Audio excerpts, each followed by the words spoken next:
On démarre quand même avec rapidement un petit mot de la météo du jour et enfin une nette amélioration pour ce jeudi.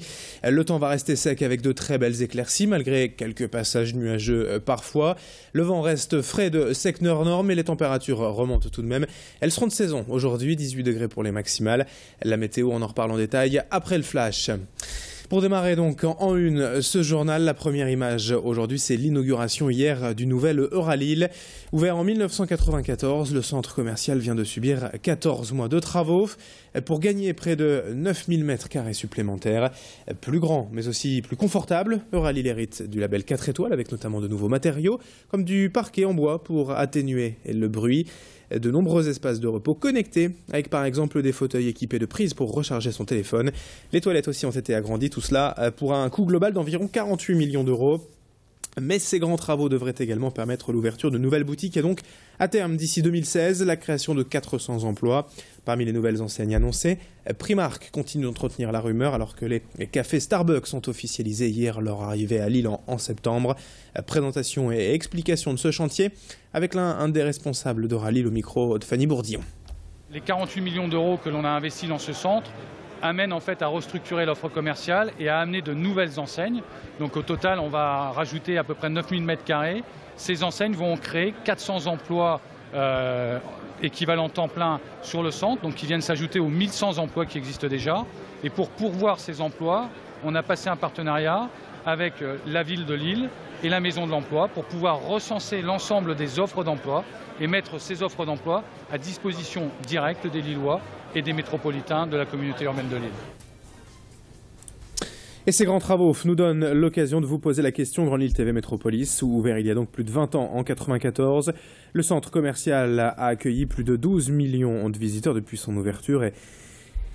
Et pensez-vous finalement que ce coup de jeune était nécessaire pour le confort de tous? Comme d'habitude, la question du jour.net ou les Facebook officiels Métropolis Grand Lille TV est pour nous répondre. Autre image à la une ce matin, les assises de la jeune création artistique se poursuivent actuellement à Lille-Moulin-au-Flot, le centre européen des cultures urbaines. Depuis le 9 avril déjà et jusqu'au 30 mai, la ministre de la Culture, Fleur Pellerin, a demandé aux acteurs culturels de mener une réflexion de fond sur la meilleure façon de soutenir la création et son renouvellement. Pour cela, 6 thématiques sont abordées: diversité, formation, repérage, insertion, mobilité et solidarité. Les conclusions de ces groupes de travail seront remises à la ministre courant juin. Et de là devraient donc ressortir les prochaines actions à mettre en œuvre pour accompagner les jeunes artistes. Explication avec l'un des conseillers de la ministre, Fleur Pellerin, au micro hier de Sarah Natier et de Rémi Pem. Mieux accompagner la jeune création, c'est réfléchir à comment est-ce que les artistes qui seront nos artistes de demain peuvent trouver les moyens de leur projet, puissent aussi représenter la richesse de la diversité de notre société et non pas simplement ses blocages, mieux les repérer, mieux les aider, mieux les accompagner à travers aussi notre réseau d'enseignement supérieur, mais également à travers les résidences d'artistes, à travers tous les moyens que l'État et les collectivités mettent en œuvre pour aider les jeunes artistes.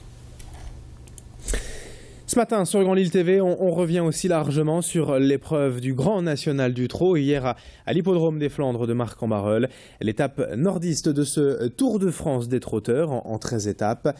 À Marc, hier, il s'agissait de la 5e étape. 8 courses sur lesquelles se sont élancés les meilleurs jockeys internationaux sur 119 chevaux. Au cours de cette édition, hier avait lieu le prix Grand Lille TV, la 5e course de cette réunion au cours de laquelle se sont affrontés des poulains de moins de 3 ans. Les concurrents se sont élancés sur une course de 2700 mètres sur la piste. Le vainqueur cette année, c'est Jean-François Senet, son cheval César De Luca, qui s'est imposé au finish devant Romain Dorieux et Casino Victory, qui était pourtant le grand favori de cette course. Retour en images sur cette étape du Grand National du Trot, avec quelques images de la course, du podium et les réactions du vainqueur.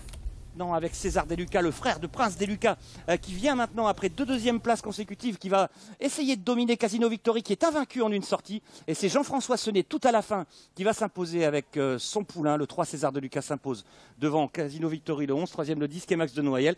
Et puis on notera pour l'avenir le bel effort final en retrait de Sirio, qui est revenu de très loin prendre l'accessite, finissant en tête des battus. En tout cas, on lui souhaite une belle carrière, car c'est un poulain qui, en 3 sorties, a fini 2 fois 2e, battu par de bons poulains. Aujourd'hui, il a pris sa revanche sur Casino Victory et Jean-François Sonnet qui s'impose avec ce concurrent. Jean-François, c'est un poulain que vous estimez beaucoup, hein, ce César des Lucas. Oui, non, c'est bien. Les 2 premières courses étaient très bonnes et aujourd'hui, il a confirmé. En débutant, il avait été battu par Casino Victory. Il a pris sa revanche. Vous aviez été gentil le jour de ses débuts avec lui. Il fallait qu'il prenne une bonne leçon. Non, la lutte, l'autre venait de derrière. Aujourd'hui, on a inversé les rôles. C'est moi qui suis venu de derrière, donc ça a peut-être fait la différence les 2 fois. Voilà, c'est ainsi que se termine ce journal. 7h36, tout pile en direct. Merci de votre fidélité. Dans un instant, la suite du programme de cette matinale, la météo du jour et l'infotrafic. Tout de suite, la suite. Bonne journée sur Grande Île TV.